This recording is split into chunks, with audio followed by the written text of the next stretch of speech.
the unrightable wrong, to love pure and chaste from afar, to try when your arms are too weary to reach the unreachable star.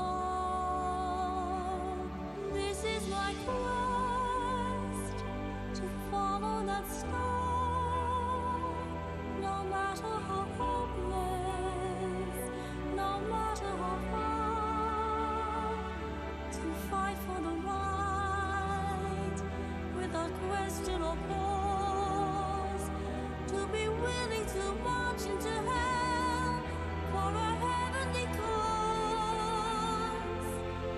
And I know if I'll only be true to this glorious quest, that my heart will lay peaceful and calm when I'm laid to my rest.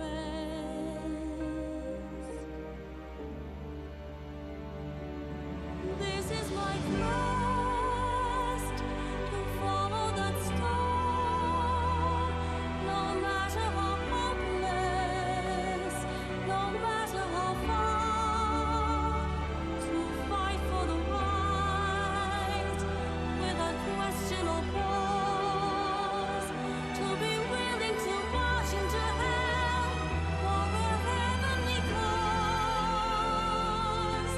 And I know if I'll only be true to this glorious quest, that my heart will lay peaceful and calm when I'm laid to my rest.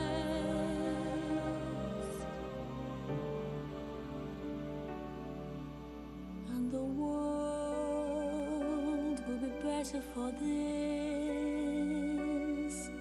than one man scorned and covered with scars,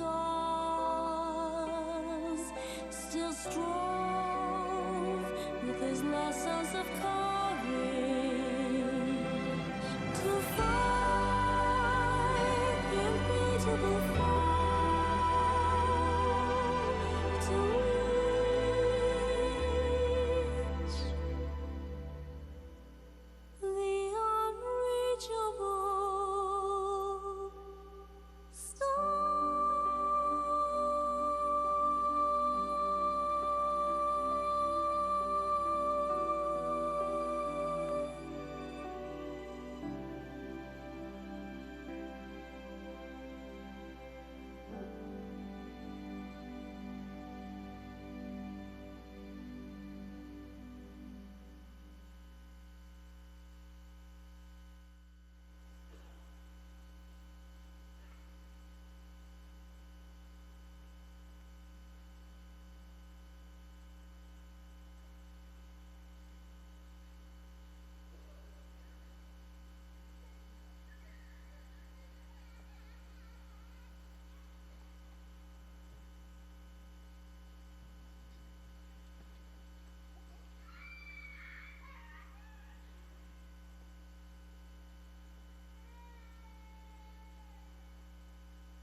Please be seated.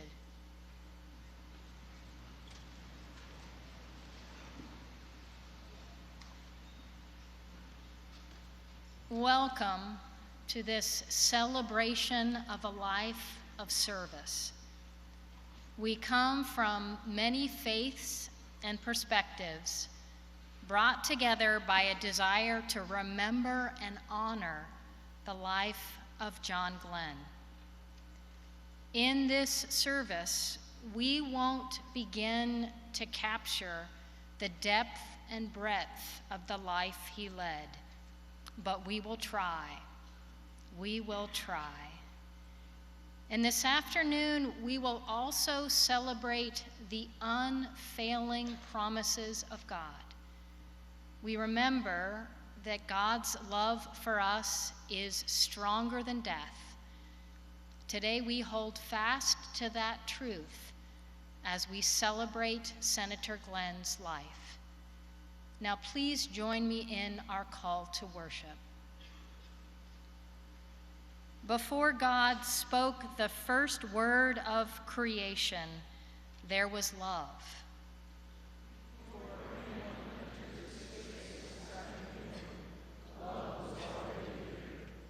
When we draw our last breath and leave this world, love will be waiting for us.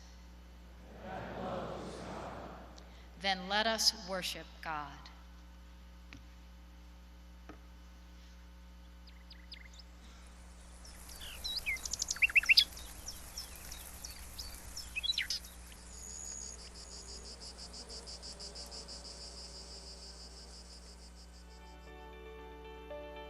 Looking back on it now, it was almost an idyllic place, I think, to have a childhood.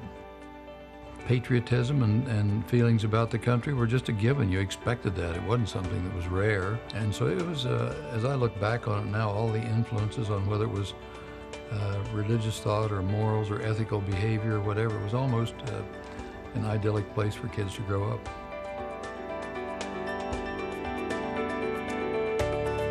I had a teacher in high school that really affected my later life. His name was Harford Steele. And Harvard Steele taught a course that was called civics at that time, which was the study of government and politics. And he was a wonderful teacher. He just made the whole thing come alive. And I used to really look forward to his classes. It was something that really inspired me later on.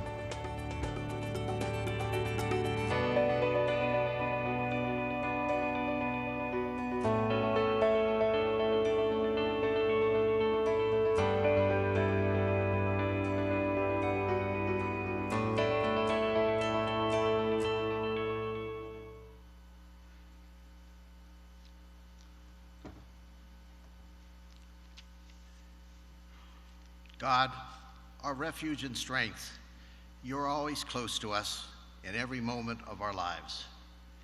Meet us now in this time of sadness and lift our eyes to the peace and light of your constant care. Help us to hear your words of grace, that any fear we might have will be dispelled by your love, and loneliness eased by your presence, and our hope renewed by your promises. We gather this day in this place to grieve Senator John Glenn's death and to celebrate a life well lived and to rejoice in his new life that will never end. Bless also those he loved who are gathered here today. Pour out your blessings on this assembly and allow your grace to be our guide. Sustain us, O Lord, with your comfort and presence today and always. We pray this in your name, all gracious God. Amen.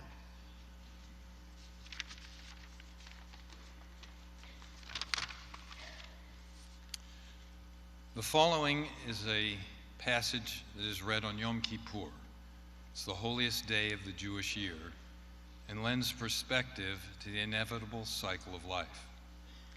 If some messenger were to come to us with the offer that death should be overthrown, but with the one inseparable condition that birth should also cease, if we who live here today were given the chance to live forever, but on the clear understanding that never again would there be a child or a youth or first love, Never again new persons with new hopes, new ideas, new achievements. Ourselves, always and forever. Could the answer be in doubt? As John Glenn lived, let us treasure the time we have and resolve to use it well. Let us live deliberately and make each moment count, a chance to apprehend some truth, to experience some beauty, to conquer some evil, to relieve some suffering, to love and be loved, to achieve something of lasting value. Help us to fulfill the promise that is in each of us, so that when we are gone, another generation will say, our world is better because, for a brief time, we lived. It has been said that people come into our lives for a reason, and I think we have all been blessed by the extraordinary life of John Glenn.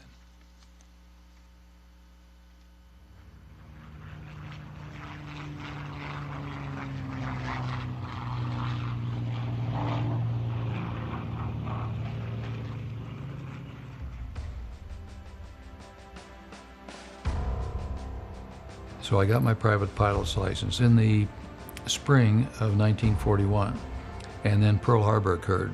A date which will live in infamy. I knew what my responsibilities were at that time. My dad and mother weren't too keen for me dropping out of school at that time, but it was my duty to do, and I did it.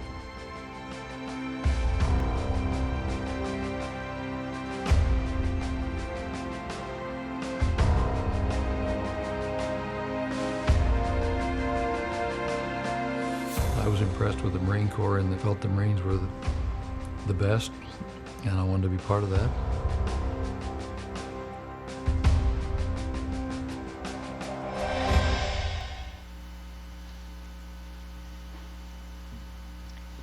Please join me in saying the words of the 23rd Psalm as printed in your programs. The Lord is my shepherd, I shall not want. He maketh me to lie down in green pastures. He leadeth me beside still waters. He restoreth my soul. He leadeth me in paths of righteousness for his name's sake. Yea, though I walk through the valley of the shadow of death, I will fear no evil, for thou art with me. Thy rod and thy staff, they comfort me. Thou preparest a table before me in the presence of mine enemies. Thou anointest my head with oil, my cup runneth over. Surely goodness and mercy shall follow me all the days of my life, and I will dwell in the house of the Lord forever.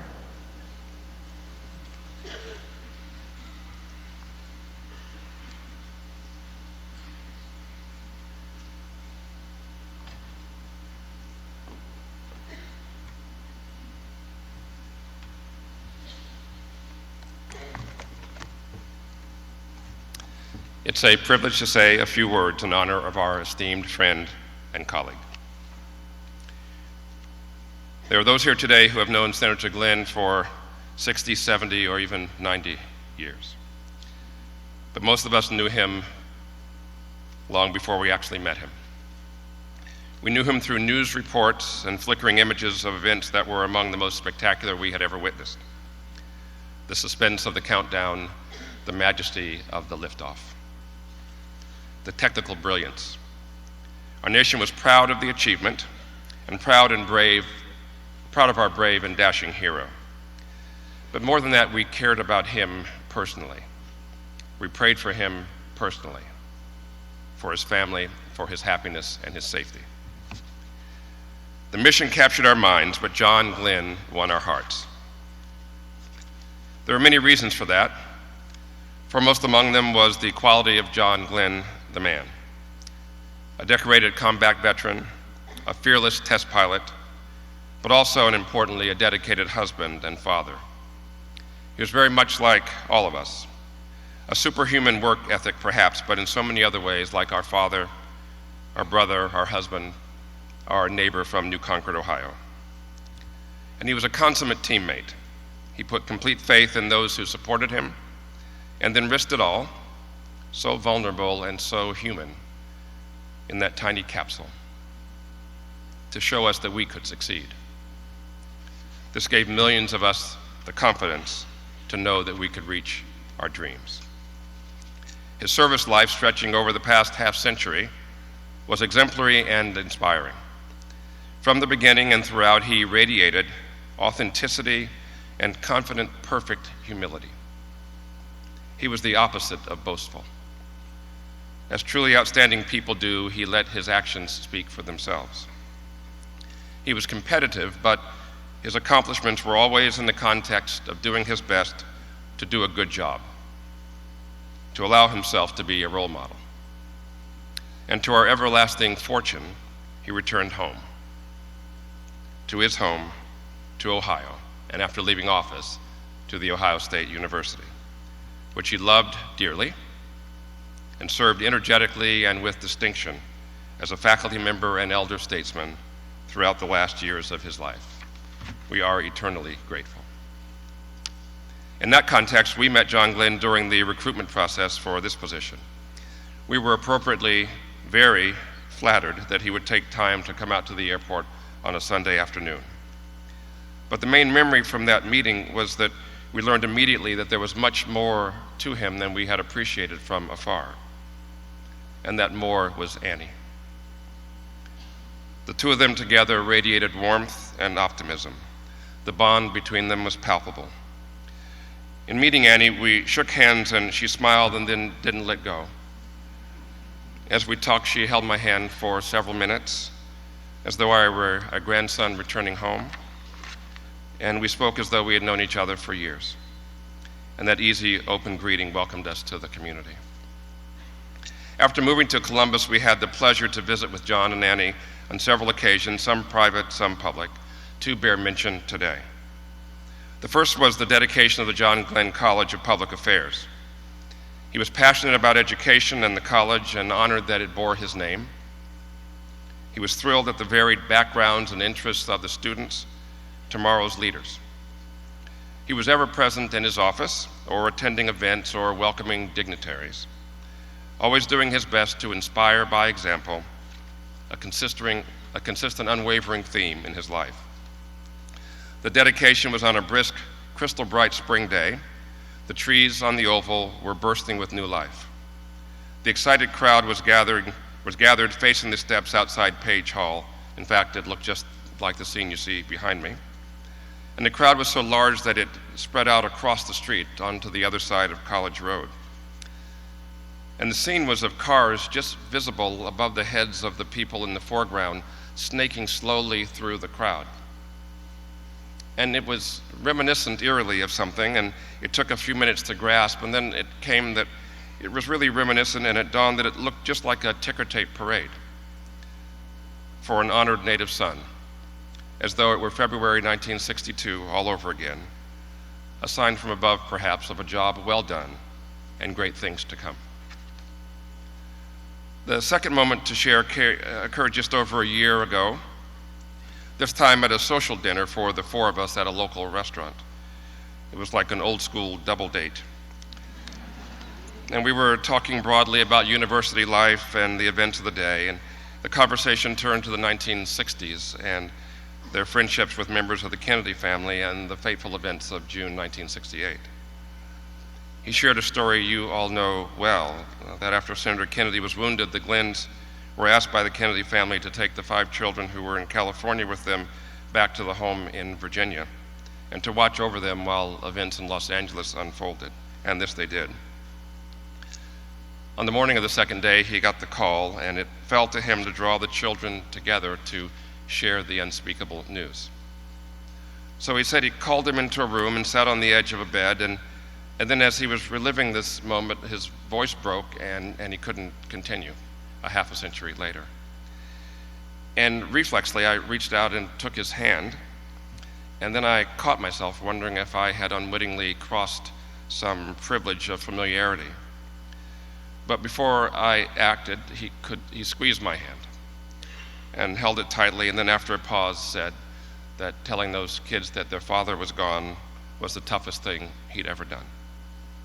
And it took him then a few minutes to regain composure. And I felt in that moment, when he was so powerful yet so vulnerable, so human, I felt what it means to be steadfast, what it means to be reliable, what it means to be compassionate, to be loving, and why those measures of character are so important, why they matter so much. And in that moment, more than flights around the planet, or the bravery of defending our nation under arms, or decades of being a servant leader in our university or our government, in that moment he exemplified the transcendent beauty of true courage. As we bask in the glow of greatness, we are uplifted and inspired. Inspired because we too can be steadfast and true. We can be compassionate. He lived an outstanding life in a way that exemplified the value and power of being our best. We can honor him by doing what we can every day to be our best selves. There can be no more powerful legacy, no more impactful legacy. A man for the ages leaves us with a message for the ages. Godspeed, John Glenn. Godspeed indeed.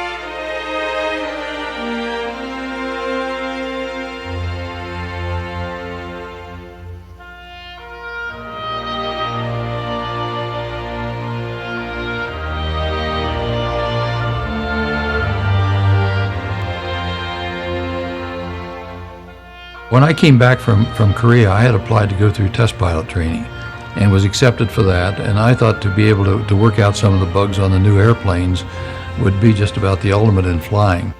Marine Airman Major John Glenn begins an attempt at a supersonic transcontinental flight. 2,460 miles traversed, elapsed time 3 hours and 23 minutes, 8.4 seconds. We broke the record by quite a bit, by 20 minutes or so.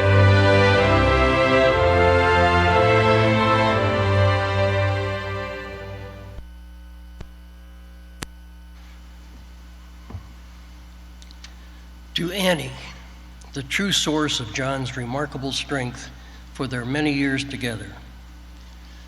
To David and Lynn, who shared their father with a grateful nation. I am honored to be here today to celebrate the life of a man I am proud to have called both a hero and a friend. Only a handful of people in history have been called upon to publicly embody the ideals of an entire nation. Fewer still have stood to the task in both wartime and peace, and none have answered the call more perfectly than John Glenn. He became my hero early in my career as a Marine and still is today. He defined an age of American history in 3 storied institutions, but whether he was orbiting the Earth or the Senate floor, he was always a Marine. On his way to attend Annie's organ recital one day, John heard on the radio that Pearl Harbor had been attacked. Anyone who knows Annie understands what a sacrifice it was for John to put their marriage plans on hold, leave college, and join the fight. Anyone who knew John understands that he didn't see a choice. He saw his duty to serve. He tried to join the Army Air Corps, but they couldn't take him fast enough. Instead, he entered the military through the Naval Aviation Cadet Program, where he met his lifelong friend, Tom Miller. He chose the Marine Corps for the same reason many of us do, because we have the best-looking uniforms. After he earned his wings, he and his buddy Tom were first assigned to a transport squadron. This was not in their plan. Here we see one of the first examples of what he called selective opportunity. This is where you see an opportunity and you position yourself to be competitive for the position. On this occasion, it backfired. He and his pal Tom heard that the Marine Corps was going to get P-38 Lightnings, a very fine fighter being flown by the Army Air Corps. While they were still in flight training, they reasoned that if they were trained as multi-engine pilots, that would give them a leg up on being competitive for this twin-engine fighter. The Marine Corps did not get the P-38, but they got multi-engine squadron, and not the fighters they maneuvered so skillfully to get. But just across the field were two fighter squadrons, so he and pal Tom walked over and asked for a transfer. That story sounds simple now, but John's version involved being chewed out by his colonel like something from a movie. This would not be the last time John paid the price for positioning himself for an assignment. On another occasion, John, only a lieutenant at this time, talked Charles Lindbergh into lending him his demonstration fighter, which Lindbergh was touring to bases around the country. This audacity led to another pointed conversation with his squadron commander. Even then, the country was having to hustle to keep up with John Glenn. We admired the determination he brought to the work, but he wasn't in it for himself. Service to the nation was personal for him. He lost his wingman on his very first combat mission.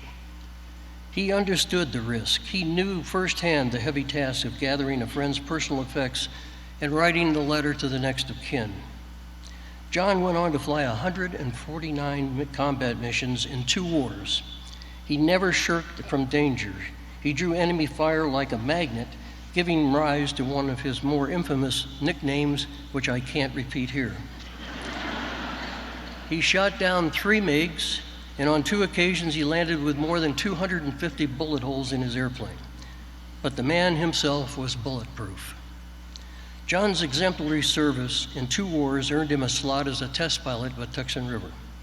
His most memorable mission was to fly supersonic across the country and set the world speed record. And it was to test the durability of engines in continuous afterburner. It's important to note that the limit on those engines was 5 minutes. He crossed the country in 3 hours, 23 minutes, and proved that the engine was a lot better than we had thought it was. But he called it Project Bullet because he was going to be flying faster than a .45 caliber pistol bullet. And it turned out during this flight, unbeknownst to him, conditions were perfect over a part of the country for sonic booms, which he drug from Indianapolis to his hometown of New Concord, rattling windows the whole way. It wasn't the last America was to hear from the world's fastest Marine. The motto at Marine Officer Candidate School in Quantico is Ductus Exemplo, lead by example. And John set a fight example for us all. His wingman in Korea, the great baseball player Ted Williams, once called him one of the calmest men I have ever met, no matter how perilous the situation. He might have been referring to an occasion where Williams was hit by anti-aircraft fire and his plane was ablaze. John pulled alongside, pointed up, and they climbed to a higher altitude, and with the lack of oxygen, the flames were actually extinguished and Williams made it back to base. Of all the war stories, this one perhaps best illustrates what John meant to us. He invited us up to his level, where we discovered what an American could do. He once said he had been a Marine for 23 years and it just wasn't enough. We had John for 95 great years and it still wasn't enough. A long, full life is a gift, and John made his a gift to us all. And today we say thank you for the service and sacrifice, for the faith and the friendship, and for always leading us higher.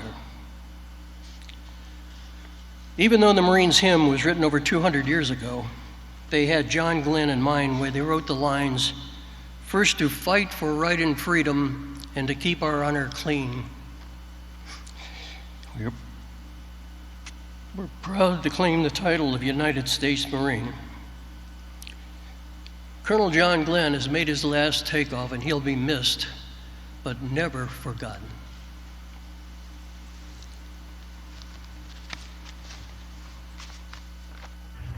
Seven, 6, 5, Godspeed, John Glenn. 3, 2, there 1, the ignition of the verniers. 0, ignition, liftoff. Word astronaut wasn't even known back when I was growing up. That came along later.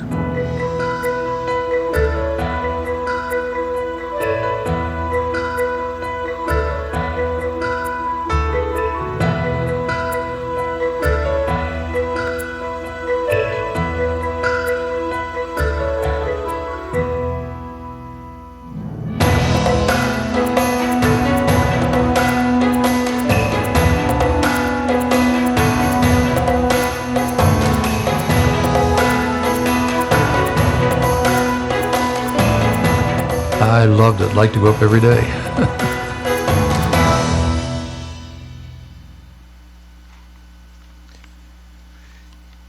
This week, our nation has been mourning the loss of one of its greatest heroes, John Glenn.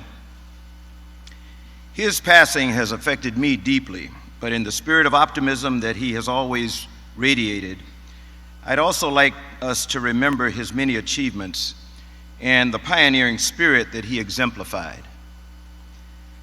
I also want to thank Annie, Lynn, and David, and the entire Glenn family for sharing their husband, father, grandfather with the world. Every one of us on planet Earth has benefited from having him on our team. Annie, you and John exemplified for all of us what it means to be united as a couple. Your love and friendship over 73 years is unlike anything I've ever seen. I'm glad and incredibly blessed that I was able to witness your devotion. I hope that Jackie and I can emulate your lifetime of love. I was so moved and humored when I called John and Annie earlier this year to congratulate them on their 73rd anniversary. When John put Annie on the phone, she said, and I quote, "Charlie, you know, I think this is going to work." Unquote.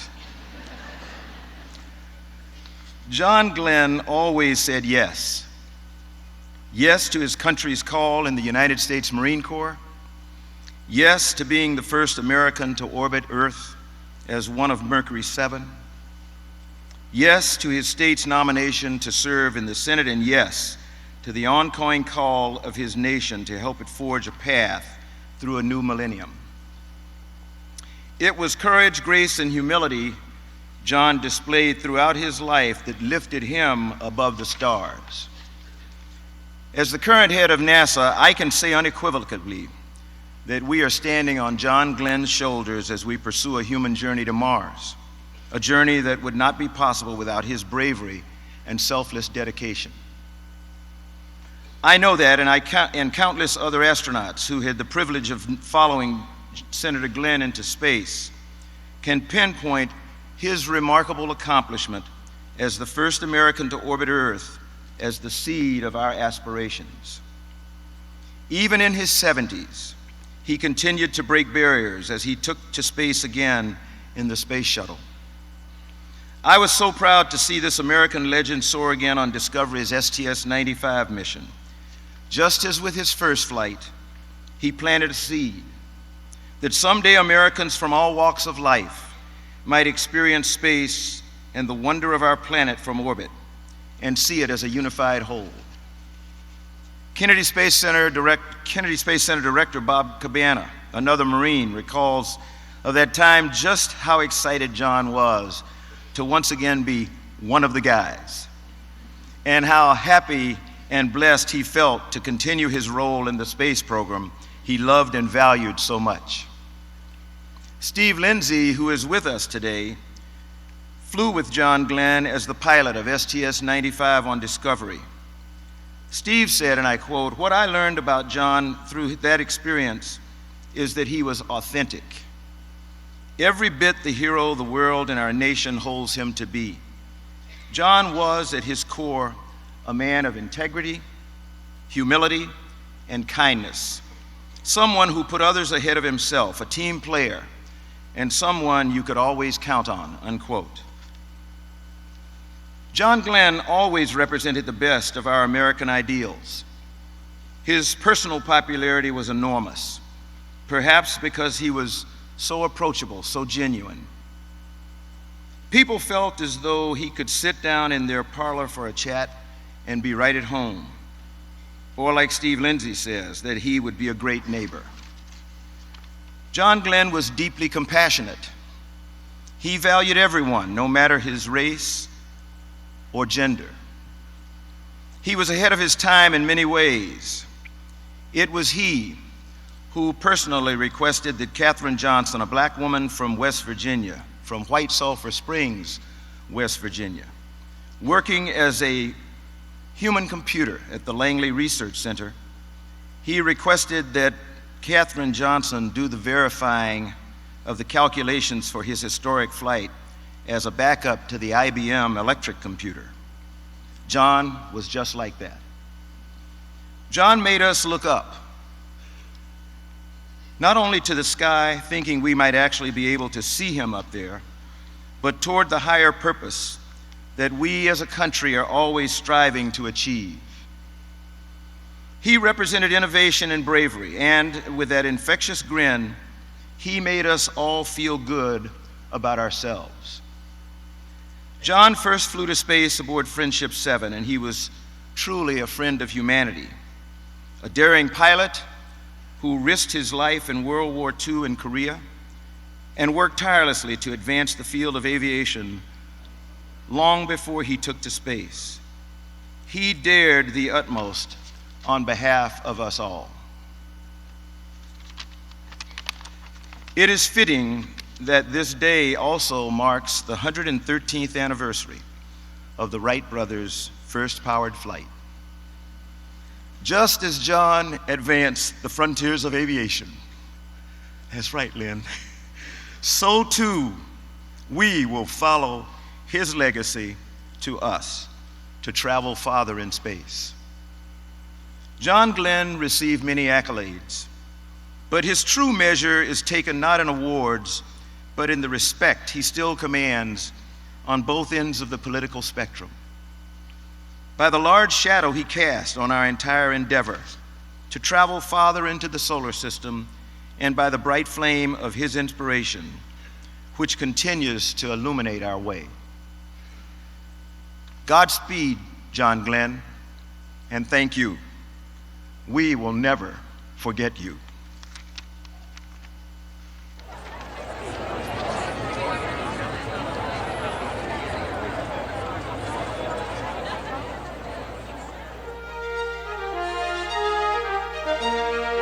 I decided it was time to go and do some other things. Thought about politics and government work sometime, but I had no idea that I ever would be able to do that myself. You know, I'd thought about that since I was a kid. I was proud of my combat service I'd had in World War II and in Korea, proud of the test work I had done, being able to contribute in orbital flight. And if I wasn't to continue in that area, where could I do the best and do the best for the country? That's where I decided to run for public office. Your interests in the Senate are across the breadth and to the depth of everything that's in this country.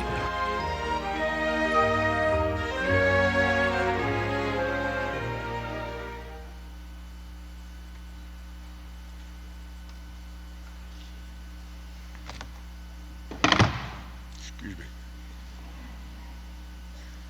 When John Glenn was 10 years old, his father, his hero, a veteran of World War I, taught him how to play taps on the bugle. They'd play together on Memorial Day in New Concord, small flags and flowers next to grave sites, gravestones of the fallen.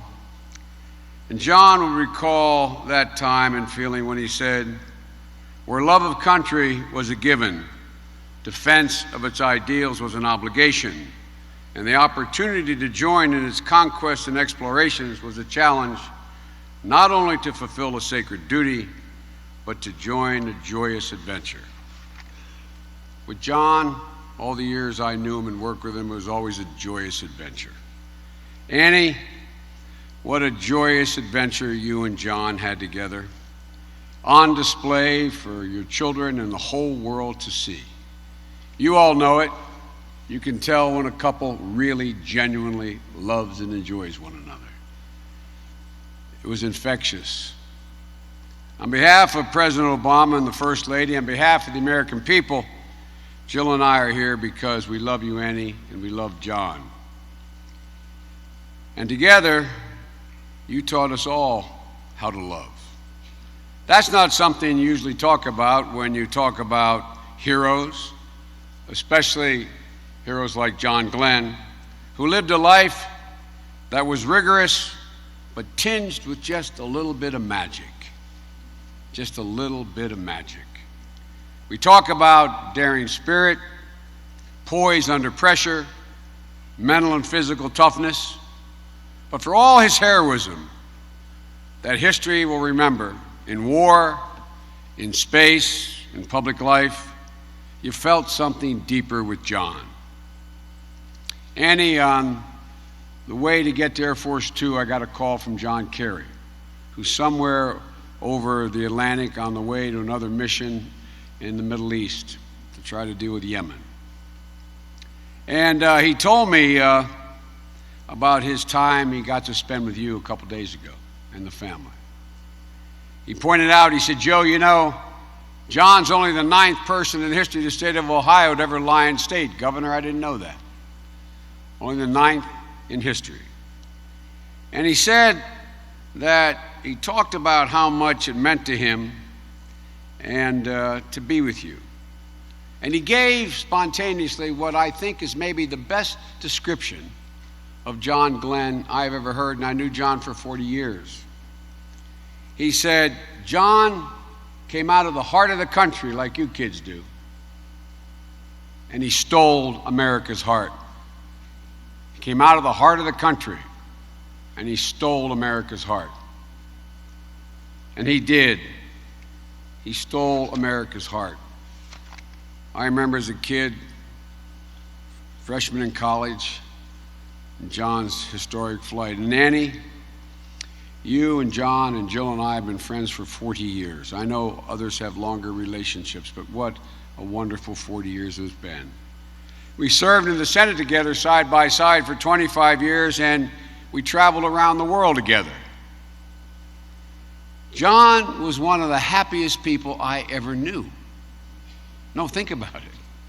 One of the happiest people I ever knew. He had that infectious smile. Even when things looked like everything was crashing down, John would walk into my office or walk into a caucus with that big smile on his face, and I wonder, where in the hell has he been? Where did he not just hear what I just heard? You think I'm kidding? I'm not kidding. But the world knew, Reverend, and respected John. From Columbus to Cambodia, from Washington to Beijing. He loved being a senator. He loved his constituents and his colleagues. He loved his staff, many of whom are here today, and boy, did they love him back. And you could feel his love for his country and for his state and for the Marine Corps. He even was kind of partial to NASA. But most especially, you felt his love for you, Annie, and for Dave and Lynn and his grandchildren. All you had to do, as I said, was see John and Annie just walk together. Just the way they looked at each other.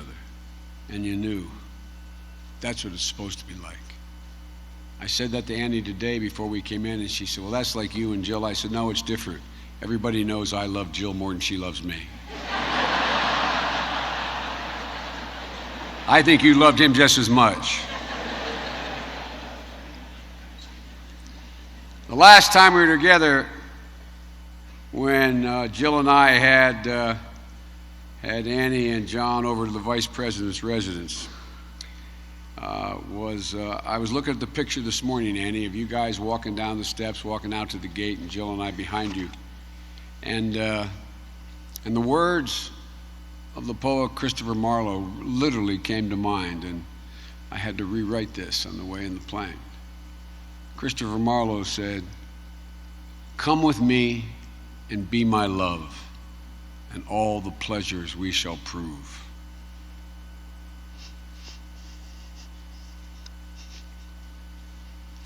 Well, together, Annie, excuse me, you and John proved all the pleasures. You not only had a magical love affair, the other thing about you, you were partners.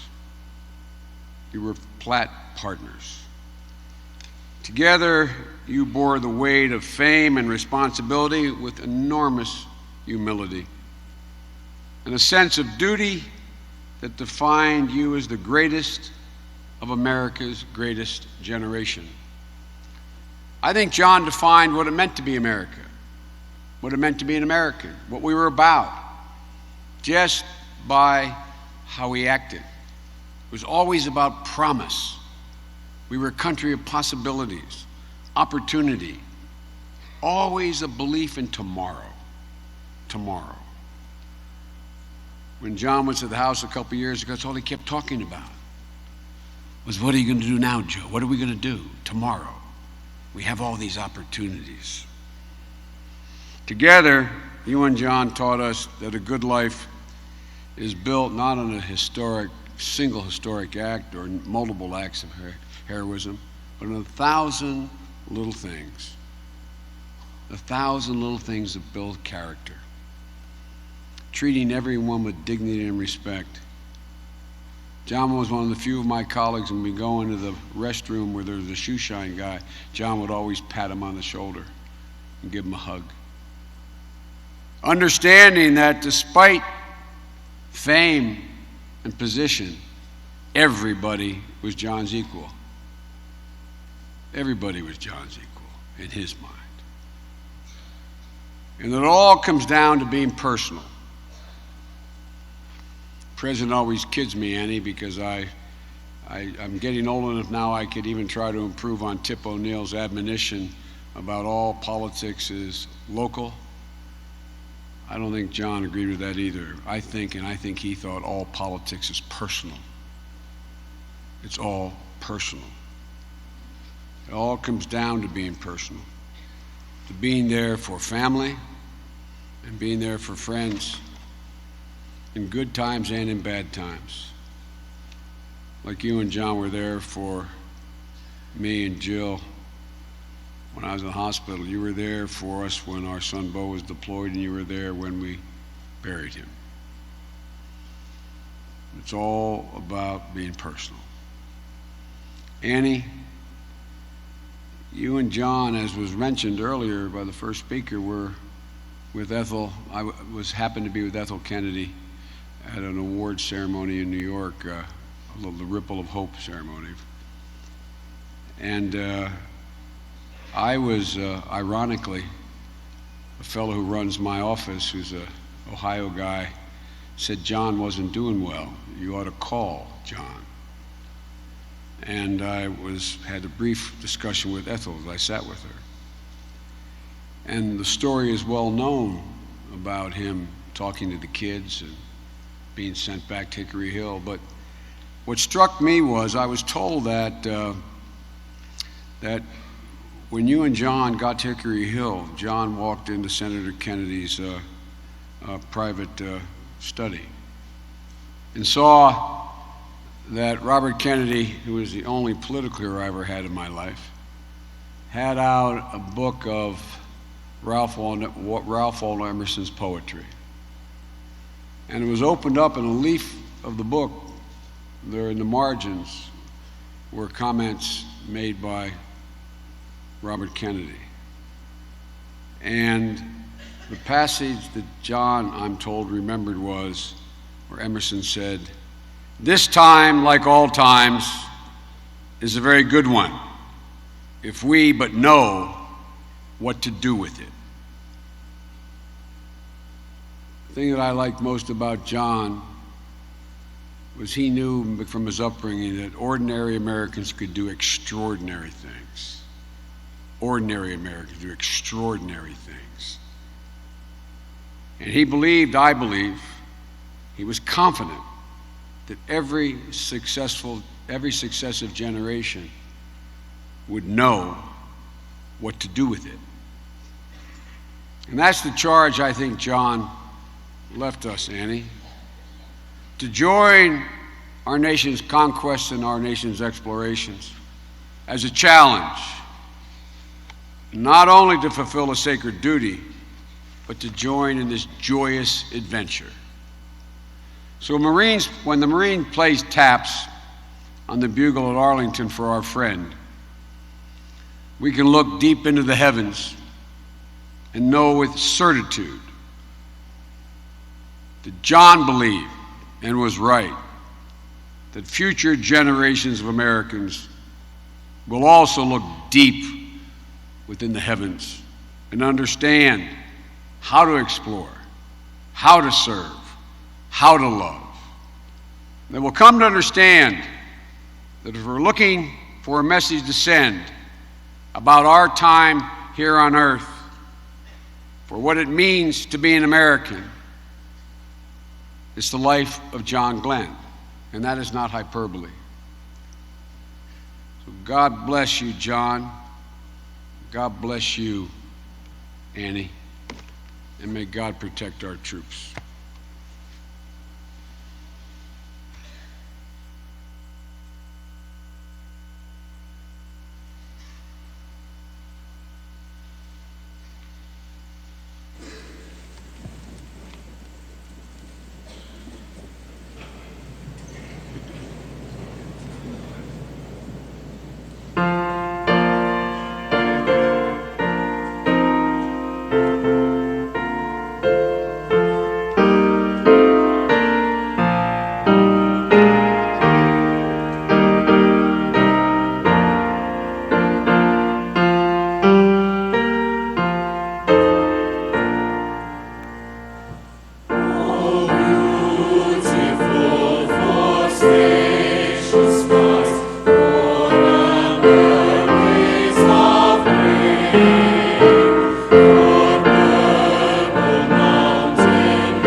This is a reading from the Gospel of Mark. One of the scribes came near and heard them disputing with one another. And seeing that Jesus answered them well, he asked him, "Which commandment is the first of all?" Jesus answered, "The first is, 'Hear, O Israel, the Lord our God, the Lord is one. You shall love the Lord your God with all your heart, with all your soul, and with all your mind, and with all your strength. The second is this, You shall love your neighbor as yourself. There is no other commandment greater than these.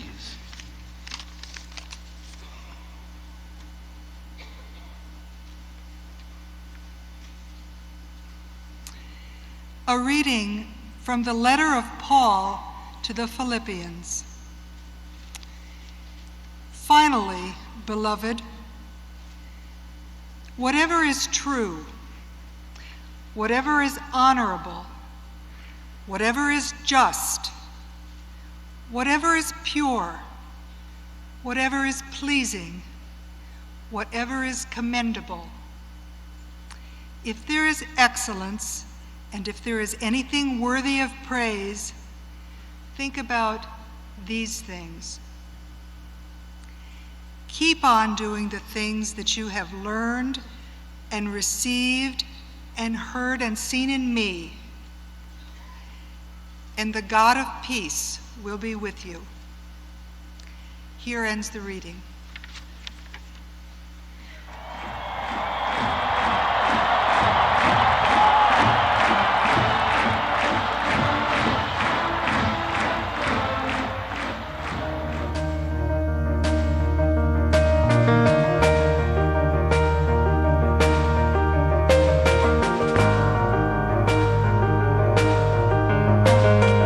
Going back to New Concord days and what maybe I experienced myself there is some of what I'm trying to pass on now to others with our school here. How do you inspire citizenship? How do you make our young people, give them a feeling of pride in community, in state and country, to where they're willing to go out and engage in political activity? Those are the kinds of things that I hope we can instill in people, not only here in Ohio, but maybe across the country.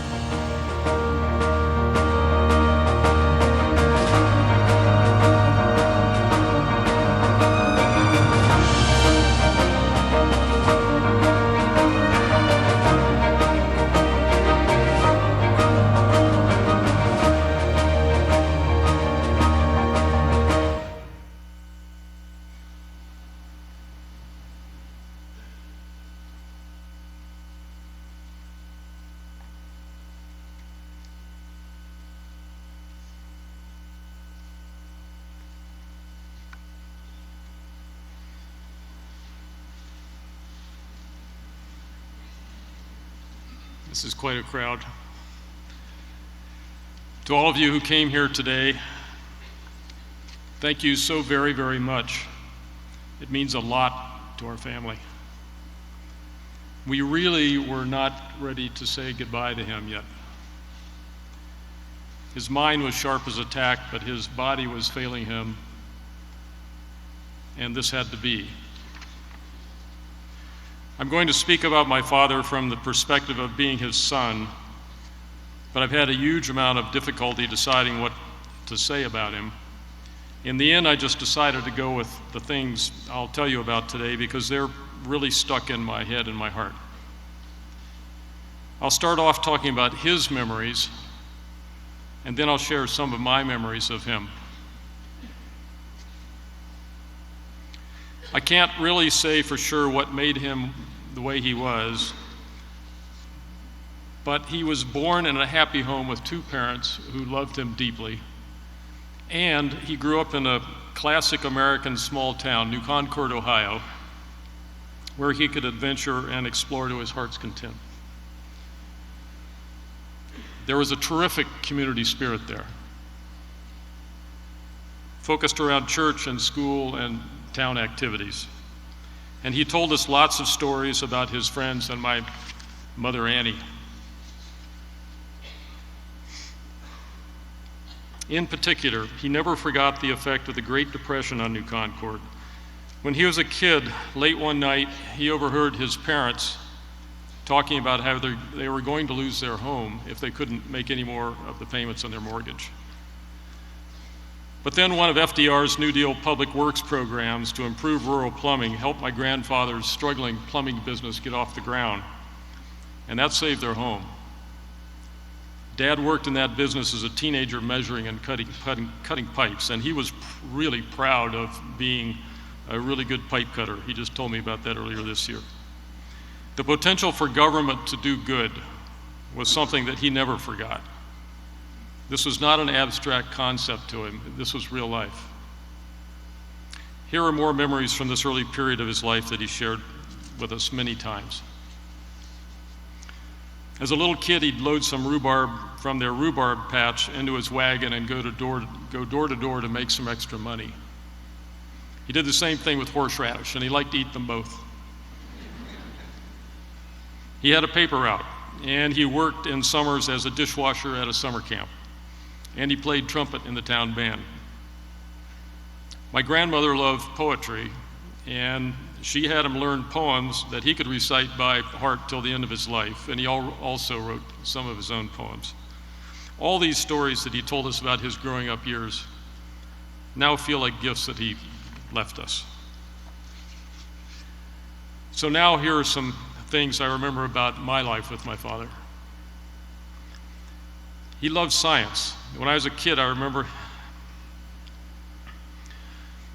him drawing, you have to bear with me a bit. I remember him drawing me diagrams to explain how the shape of an airplane's wing would create lift as air flowed over it.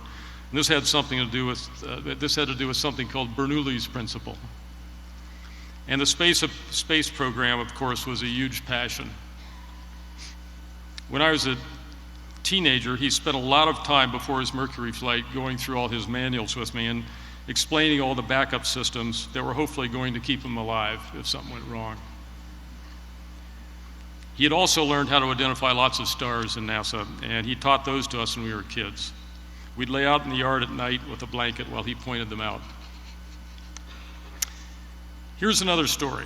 I was in my middle 20s back in 1971, an interesting time. I went to visit my parents, hadn't seen them for a while. Hair was down to my shoulders, leather head thong around my head, a little bit different than now. Bell bottoms, the whole bit. I hadn't seen them for a while, as I said. I walked into the house, and what I remember is I think he might have blinked twice, or his face twitched, or something of that sort. But that was it. And he was only 5 or 6 years retired from being a colonel in the Marine Corps. He must have made some wisecracks at the time, but it was clear that he accepted me as I was. He really gave me freedom to find my way in life, to learn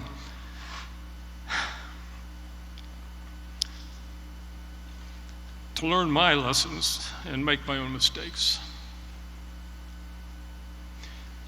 He loved being outdoors, especially in the Colorado Rockies. He loved taking his Jeep up really crummy back roads and bouncing around for hours, and the rest of us found that a little less enjoyable. I would get carsick.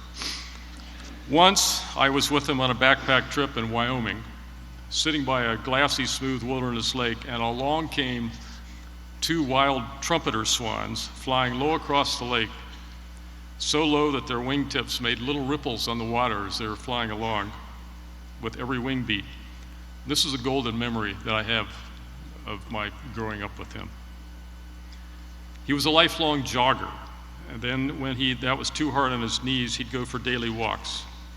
He did that right up until these last 2 months, often just walking back and forth in their condo when he'd become too weak.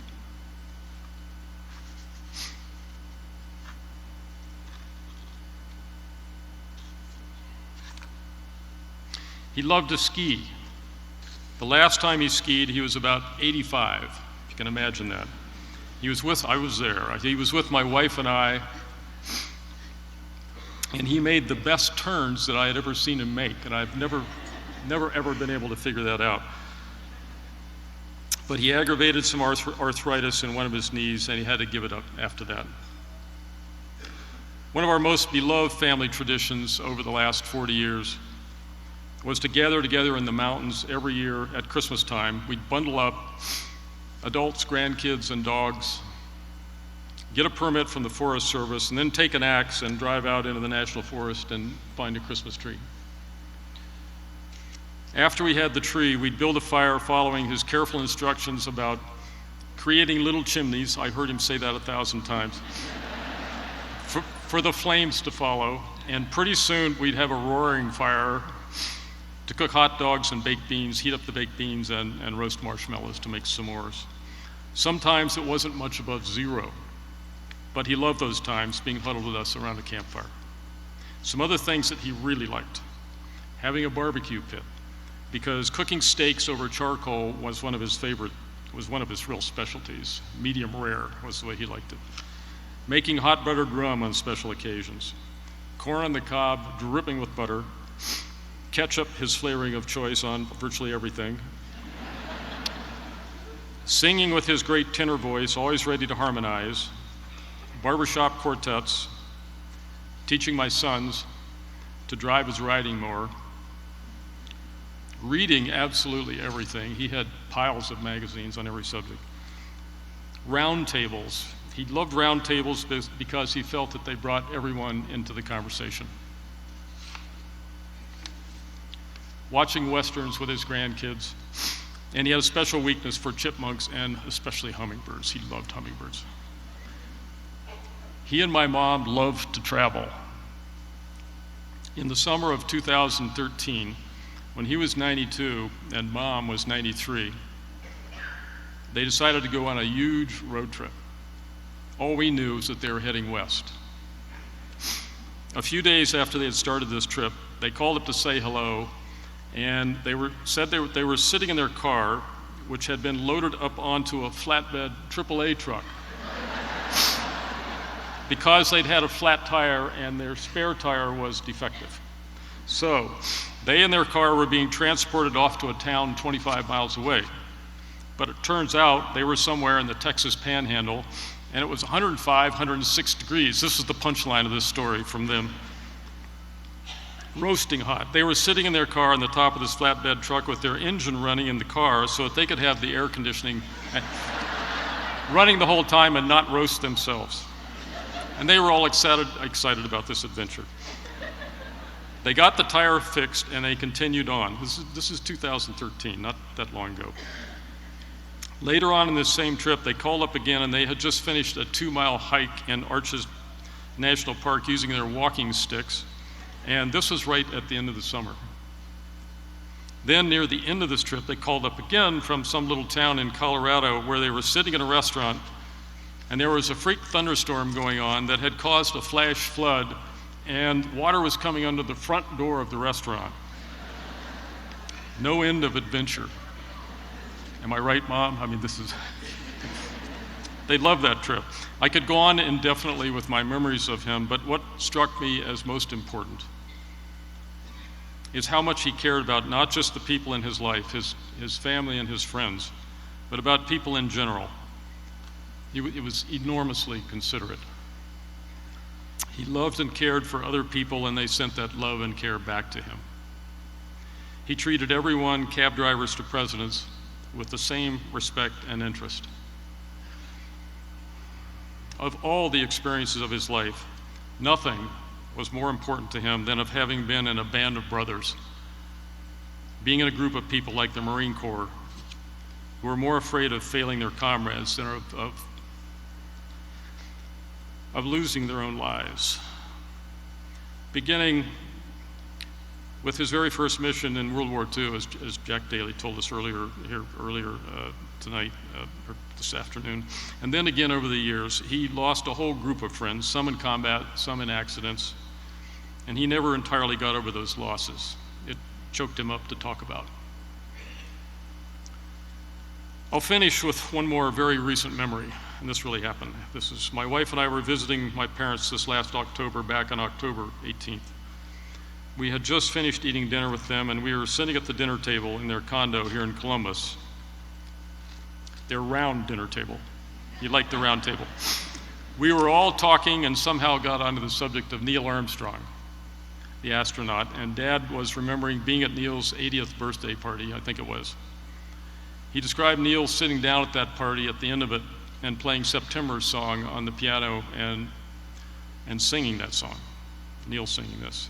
And then sitting there at the table with us, back on October 18th, at their round table, my father began to quietly sing, and he sang that whole song to us, to my mother and my wife and I, because we happened to be sitting there with him, but it felt like He was really singing this to everybody in his life that he cared about.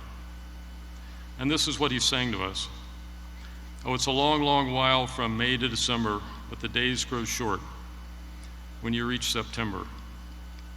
When the autumn weather turns leaves to flame, one hasn't got time for the waiting game. Oh, the days dwindle down to a precious few, September, November, and these few precious days I'll spend with you. These precious days I'll spend with you.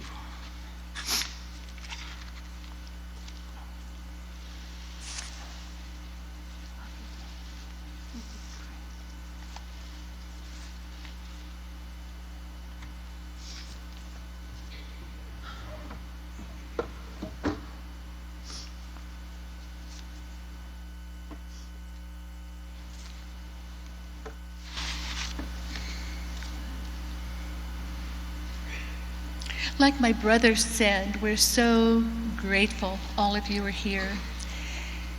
And when Dave and I were planning this time for our father, one thing we wanted was for there to be friends, not the people who didn't know Dad, but the people who really knew him.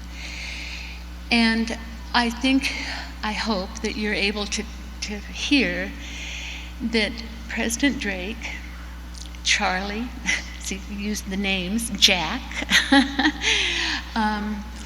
and that these people are our friends and have known Dad in all the different parts of his life.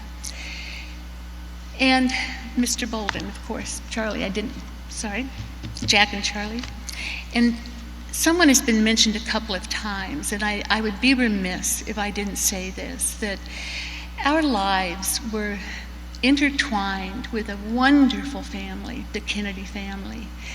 And when Ethel and Robert wanted to come today, it had tremendous meaning for us. Thank you, Ethel and Bobby. Those memories are beyond heartache and joy. Thank you so much for being here for Dad and Mother.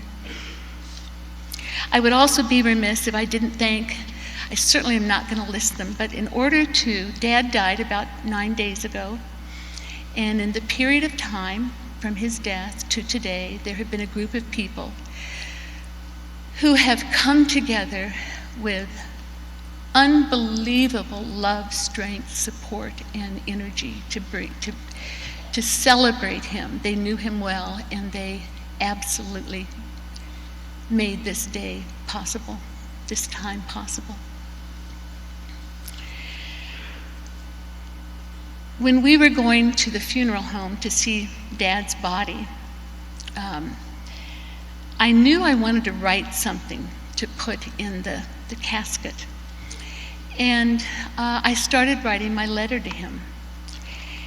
And as I wrote it, I realized that I was actually writing what I wanted to say to all of you. So this is a letter. This is the letter I started. And so you'll hear me refer to him as my father. Many people have mentioned, of course, February 20th, 1962. From that day to this, people have come up to me and have said, gosh, what's it like? I mean, John Glenn's your father. He's a hero. I mean, what's that like to have a hero for a father? And from the very first time, I think, that I was asked that, I thought about it, and I said, he's just my dad.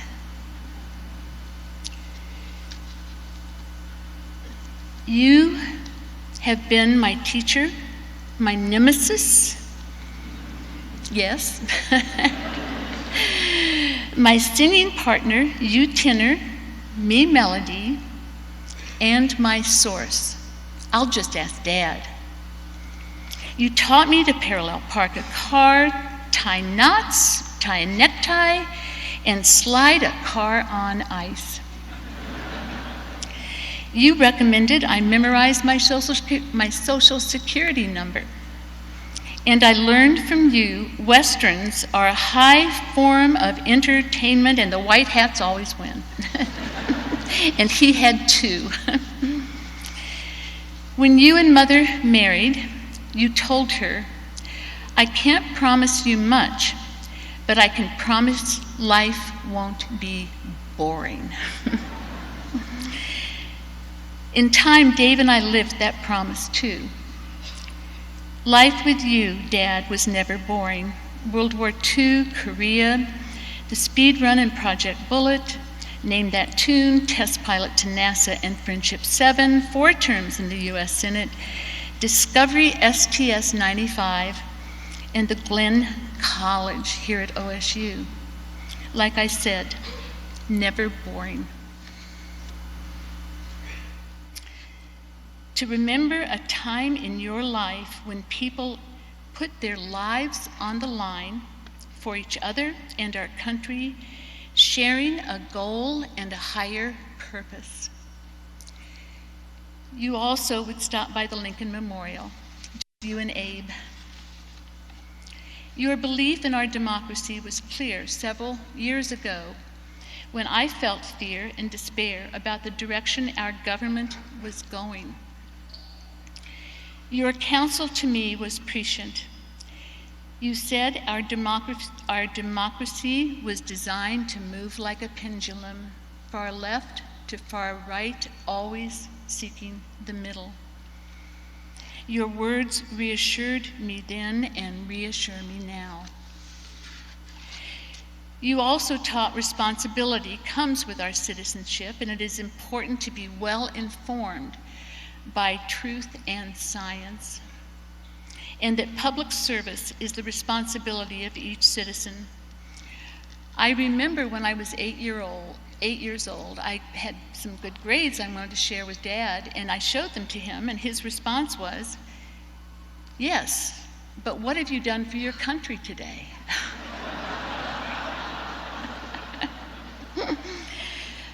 Oft repeated in our family, what have you done for your country today?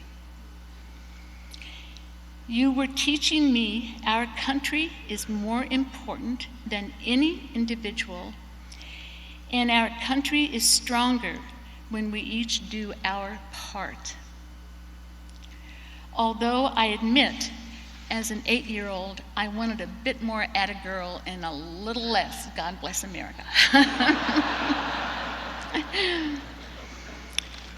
In your heart, Dad, you remained a small-town boy, and you wore celebrity lightly and taught us the same.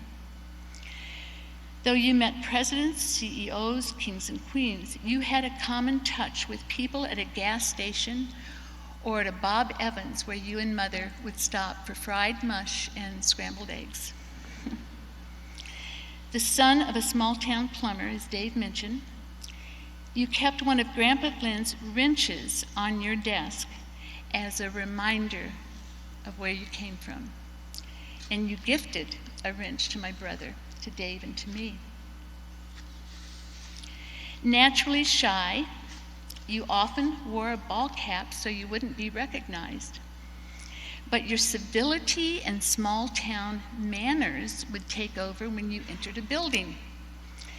Off came the cap, people would recognize you, and autographs, shaking hands, and selfies would commence, and you did it with grace and willingness and joy. Only once did I see you refuse to sign an autograph. You were running to make a vote on the Senate floor. A person asked you for an autograph. You asked the person to wait. They did, and you signed an autograph on the way back to the office. Another simple gesture you made was to pick up Buckeyes as you walked across the Capitol grounds on the way to and from your Senate office. You put the Buckeyes in a bowl in the waiting room of your office so visitors could take a little piece of Ohio home with them. And you never allowed your name or picture to be used to make money because you said you were a government employee and it wouldn't be right to make money from government service. In 1962, after Friendship 7, however, General Mills offered you $1 million, and we were told it might even come up to $5 million to be on a Wheaties box. This was an unimaginable amount of money for our family, living on a Marine pilot's pay, even with flight pay. You turned the offer down. You remained true to your small-town nature, Dad, and your heart also remained true to the values of the Marine Corps. This is to your very burial, Dad. Dad, you chose a Marine-issue casket, like the ones most Marines ask for. You asked that enlisted Marines carry you to your grave, and you wore Marine green to go to your grave too. I love that after Echo Taps is played at your burial, you want Revelry to be played because you said, "I'll be getting up in a whole new dimension," and you said it with a grin. Earlier in this remembrance, I said you were a teacher, and you taught me more than just trying to tie a knot or memorizing my Social Security number.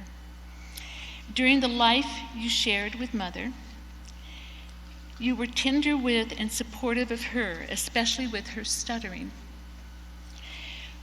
When Mother gave her very first speech, you didn't go with her. You listened on a phone and cried.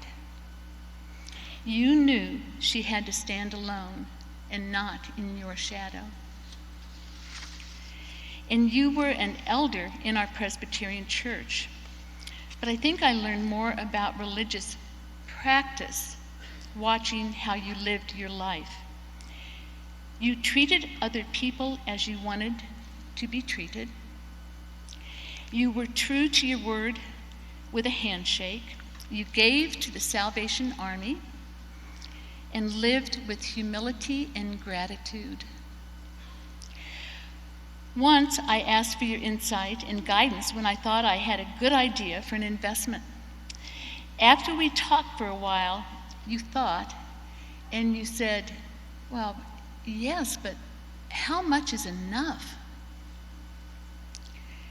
In today's world, your words almost seem quaint, but they should be a standard. How much is enough?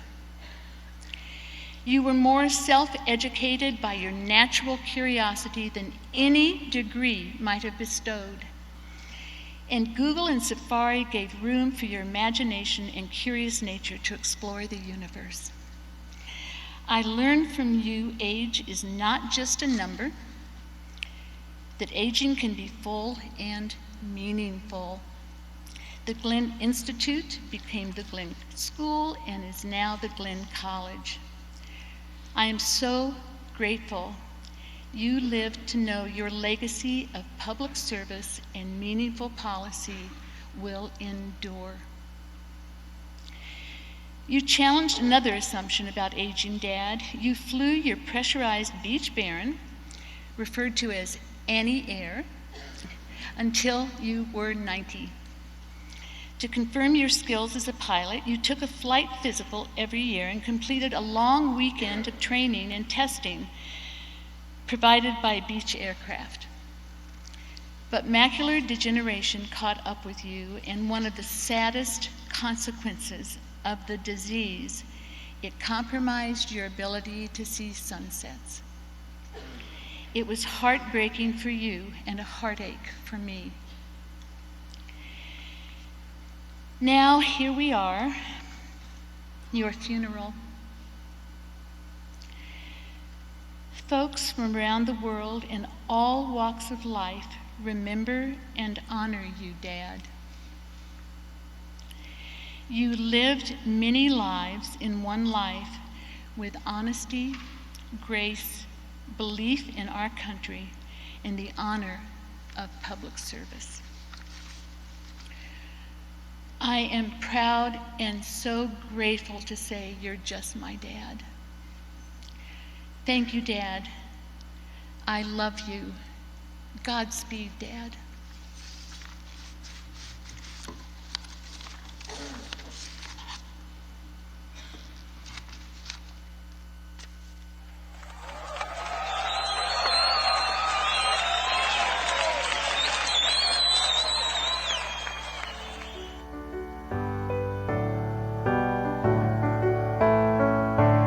Annie's been it. We've been together ever since we were in junior high school. Our parents used to kid us that we were in playpens together. Why, from then on, it was the two of us together.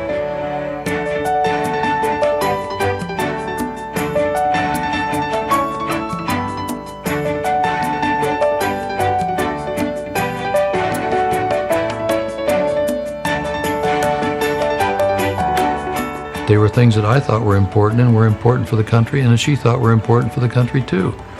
And so we've been in this as a team together.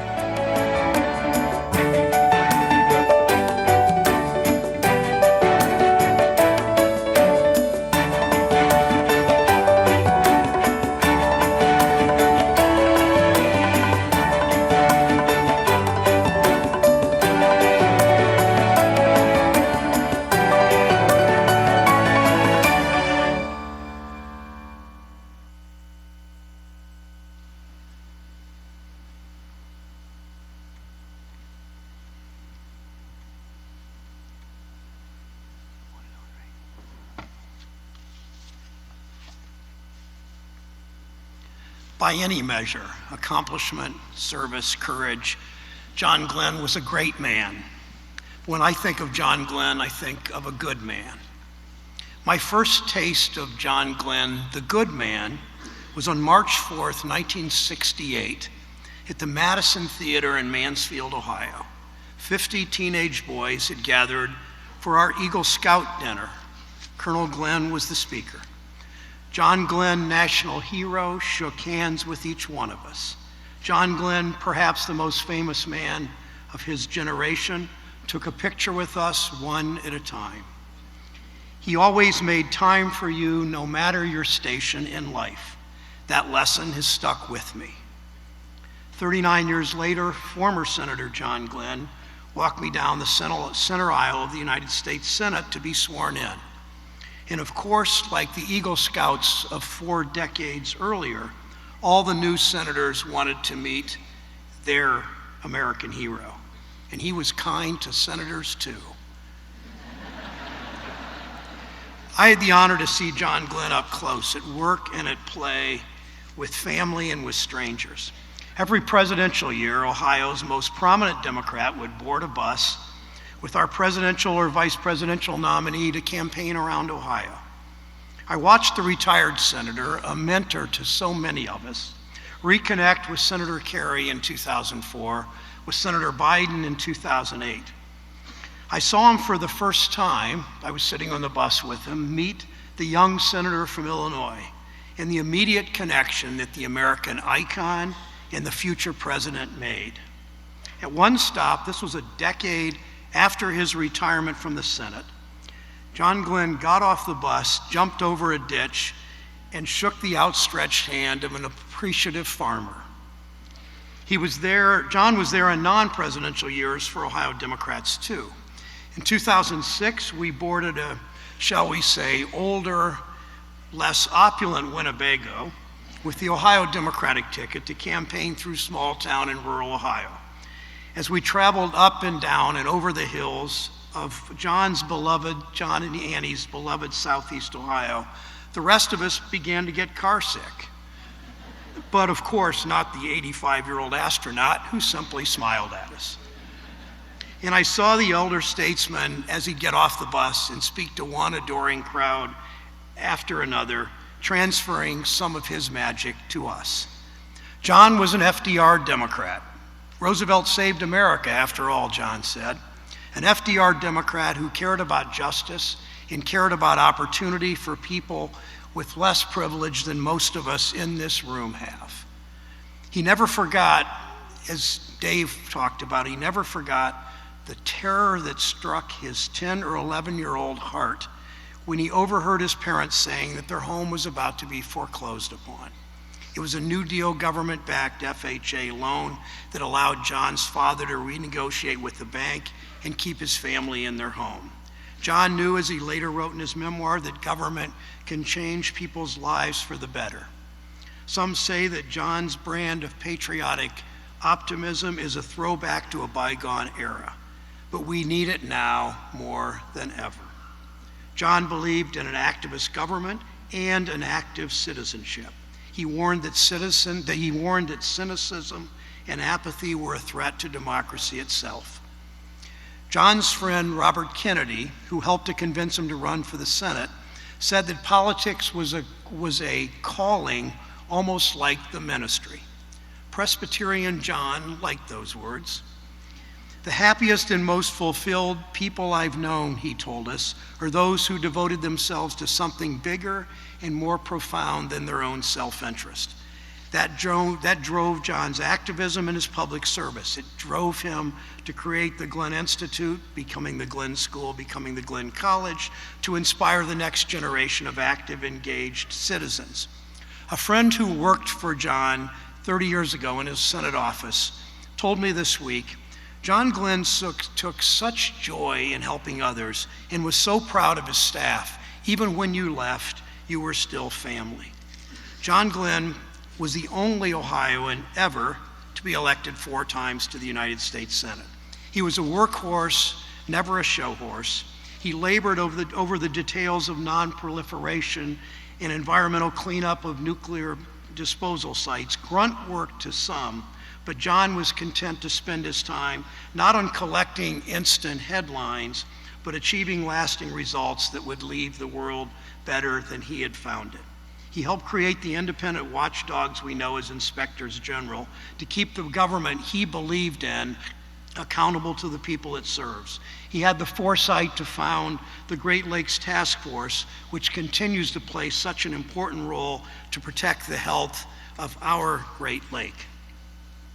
The night before the 50th anniversary of Colonel Glenn's space launch, Connie and I had dinner in German Village with Annie and John and Lynn and David and Karen. As the evening wound down, we headed to the door together. The valet pulled up in front of the restaurant with John's Cadillac. The 91-year-old astronaut hopped in the driver's seat, Annie in the front seat, and the kids, now all on the other side of 60, piled in the back. Some things just never change. And oh, how they were in love, Annie and John. I spoke with Annie in April, called them on their 75th wedding anniversary. She told me they had waited to get married until after John finished his flight training. We wanted to get married in high school, Annie said, but our parents wouldn't let us because they said it would never last. And how they loved David and Lynn, as we saw today. John had a way of making everyone around him feel important, from the teenage Eagle Scouts to the farmers in the field. He lived his life by Matthew 25, where Jesus admonished his followers, "Whenever you did it for any of my people, no matter how unimportant they seemed, you did it for me." John Glenn, a great man. John Glenn, such a good man.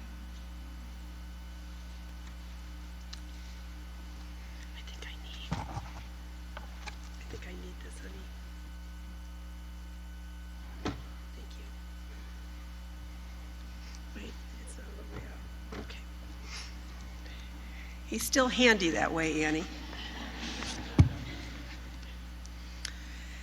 4 years ago, John and Annie entered the hotel suite we had reserved for election night and were immediately swarmed by awestruck admirers. This is how it was with those two always, and I've never known them to be anything but gracious with strangers. In the wake of my essay about John for the Plain Dealer, I've been on the receiving end of a steady stream of stories about random encounters with John and Annie. Every one of those stories has a happy ending. On that night in 2012, our 4-year-old grandson Clayton was with us. He had spent much of the day rehearsing a question he wanted to ask John. I introduced him, and I told John that Clayton had something on his mind, Immediately, tall, lanky John leaned in so that he could talk face to face with our little boy. "What's your question?" John said. Clayton didn't hesitate. "How do astronauts go to the bathroom in space?" John smiled. "Well now, that's an interesting question, isn't it?" Clayton nodded, and those of us within earshot gathered round for astronaut John Glenn's 10-minute tutorial on the machinations of urination in space. After he finished, Clayton thanked him and shook his hand and started making the rounds to share his new expertise. I hugged John and I thanked him for treating Clayton with such respect. "Well, why wouldn't I?" he said. "Children have sincere questions and they deserve sincere answers." Clayton is 8 years old now, and we visited him just last weekend, and one of the first things he said to me was, "I'm sorry you lost your friend, Grandma. He was my friend, too." Last week, Sheridan and I learned from Lynn that our beloved friend was dying. Lynn, we will never forget the kindness you showed us by asking us to send you text messages that you could read to your father. Thank you for that. Sheridan was in Washington, as you know. I was in Austin. I had just landed in Texas. Thank you. In my message, I reminded John of that conversation he'd had with our grandson, and I told him I've lost count of the number of times I've shared that story as an illustration of what we gain when we engage with civility. If American icon John Glenn could take the time to treat a child with such respect, surely we can find ways to listen to one another. One of my most enduring memories of John as a friend and mentor involves his two-pronged sense of empathy and timing. He and Annie sat behind me during one of Sherrod's campaign debates in 2012. And when Sherrod's opponent called him a liar, John's hands immediately pressed on my shoulders to keep me in my seat. He leaned in and he whispered, "Me too, but not now." John was a man of his time who kept up with the times. Never was that more obvious to me than when he encouraged me to keep writing and sharing my opinions. I once joked with John and Annie that I had flunked political wife training. Neither of them laughed. Instead, Annie grabbed one of my hands and John grabbed the other. "Listen to me," he said in a stern voice. "You are who you are, and that is why we love you." Annie squeezed my hand and added, "Never stop speaking your mind." I will never forget the way John turned and locked eyes with Annie. "Listen to my Annie," he said. "I always do." That is the part of John Glenn that we must not lose in all these tributes. He loved his wife. He loved his Annie, and he never tired of letting everyone know. One afternoon, we visited their apartment with actor Martin Sheen, who was in Ohio to campaign for Sherrod. John was excited to see West Wing's President Bartlett as Martin was to see astronaut John Glenn, who had recently won the Presidential Medal of Freedom. When it was time for all of us to leave for a fundraising event, John held out his elbow for Annie.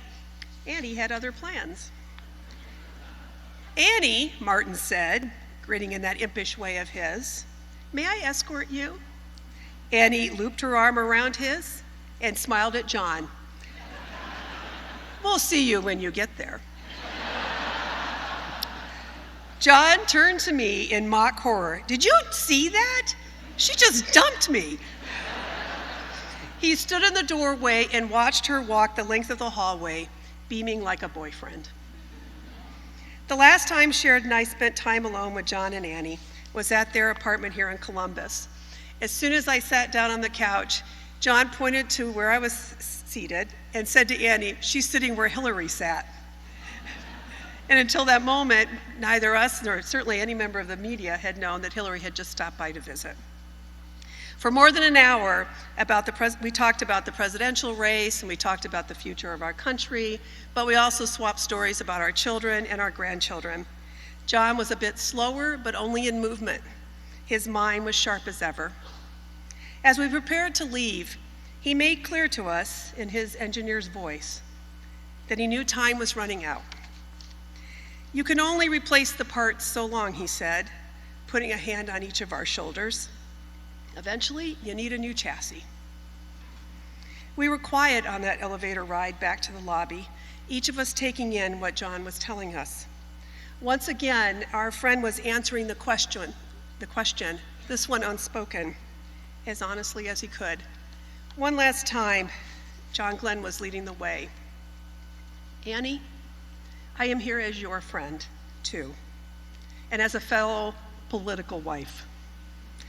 How you and I have laughed over the years at that silly definition of who we are. We didn't marry politics. We married the men we love. You once told me that John was your hero, too, but for reasons far more personal and meaningful than the public could ever know. Well, John knew, Annie. Once over dinner, in a room packed with his admirers, I mentioned to John how inspiring your marriage is to me. He leaned in and with the softest eyes said, "Oh, Connie, I am who I am because of Annie." We love you, Annie.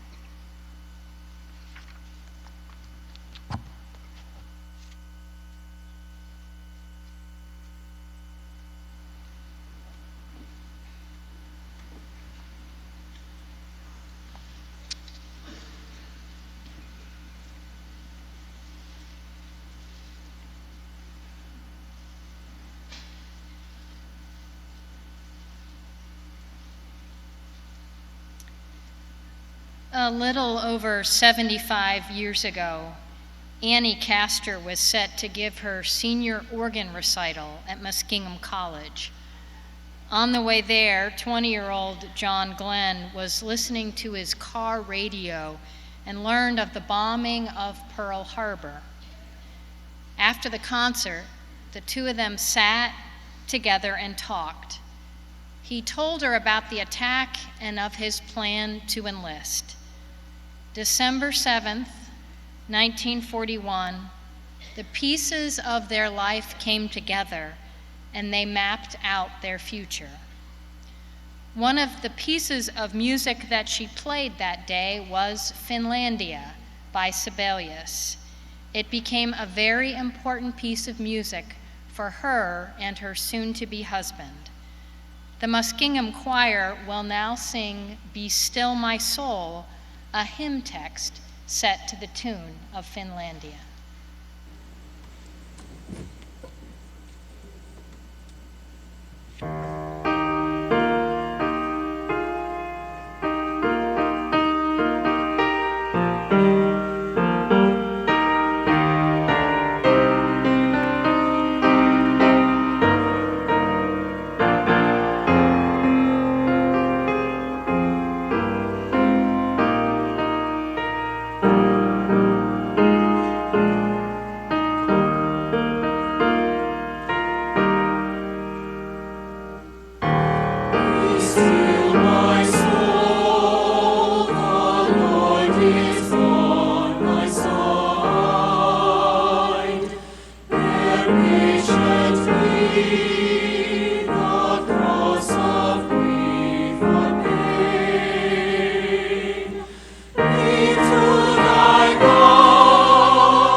someone goes up to Jesus and asks him, "What's the most important thing?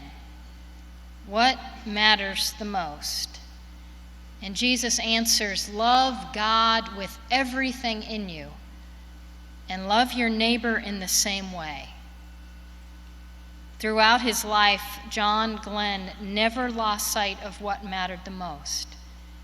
He loved and served God. He loved and served his neighbor.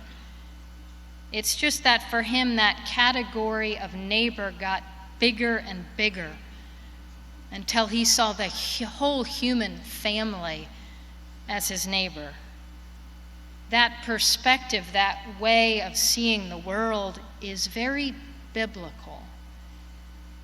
If you listen to the deep rhythms of the Bible, you cannot miss God's overriding concern for the public good, for creating a just and merciful society, for protecting the rights and welfare of those most vulnerable.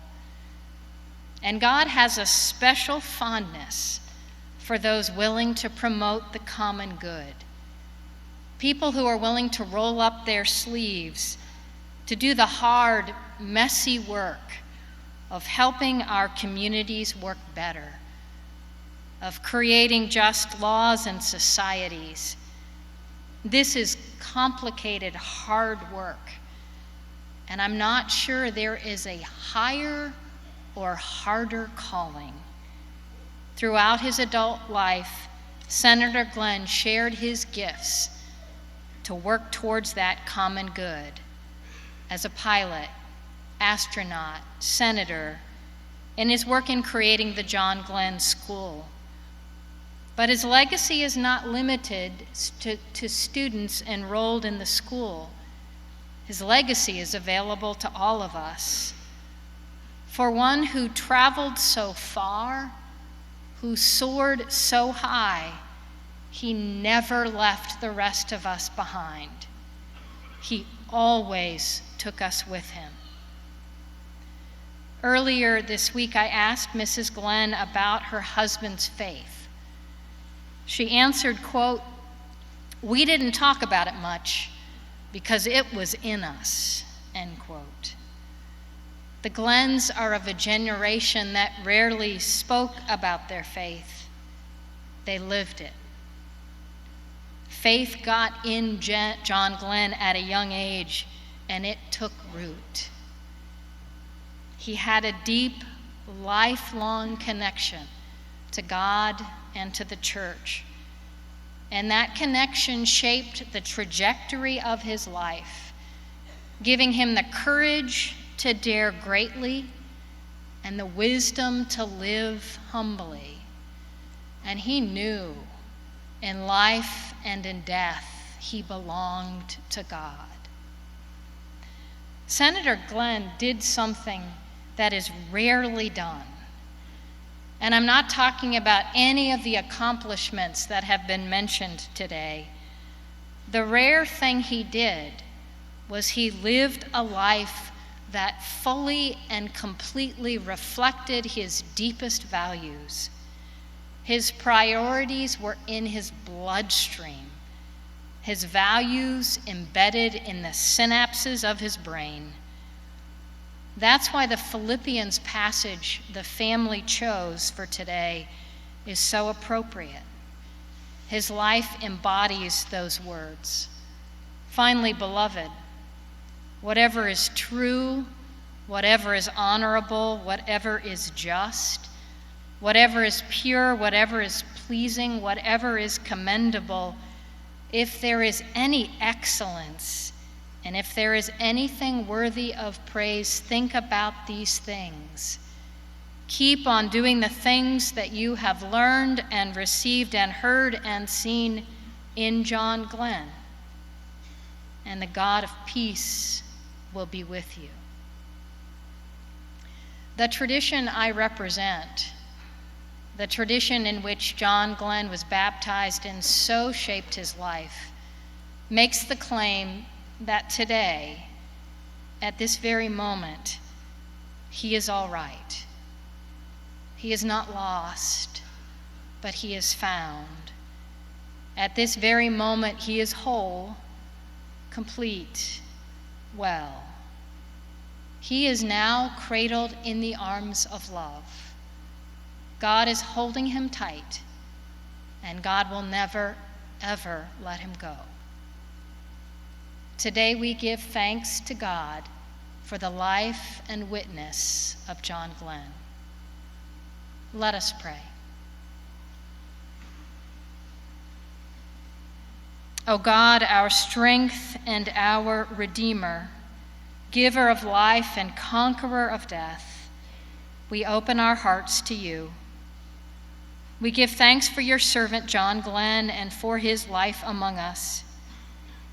We give thanks for all the ways in which he shared his life with the world and stole our hearts. We celebrate his sense of wonder, how he met challenges with quiet joy. Today, we give thanks for his deep commitment to his family, and we remember his faithfulness to you. God of boundless compassion, be with all who are mourning. We pray for his cherished wife, for his beloved children and their families. Oh, be with all who are missing him this day. Help us to know that nothing, including death, can separate us from your love. Give us such faith that by day and night, in all times and in all places, we may without fear entrust those who are dear to us to your never-failing love in this life and in the life to come. Amen. Our prayers continue as the choir sings the Lord's Prayer.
High flight.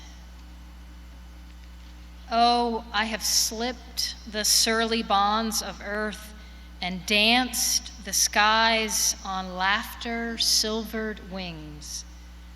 Sunward I've climbed and joined the tumbling mirth of sun-split clouds and done 100 things you have not dreamed of.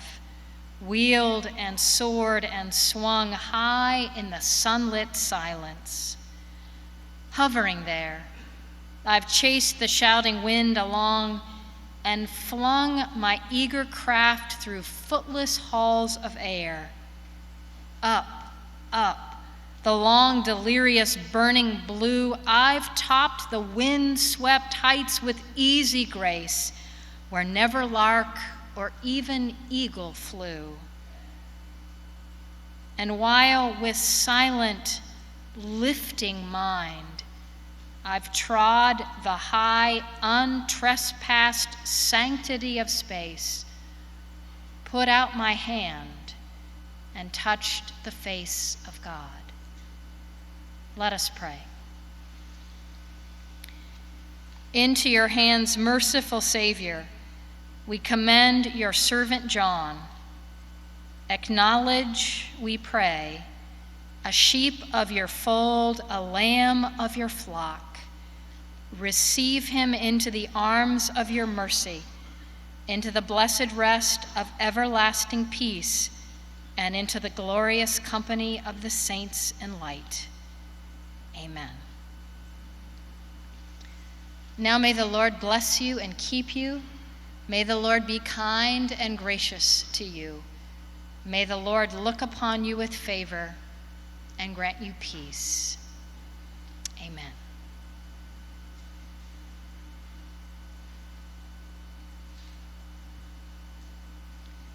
Now please rise as we render military honors and remain in place until the program is complete.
Amen.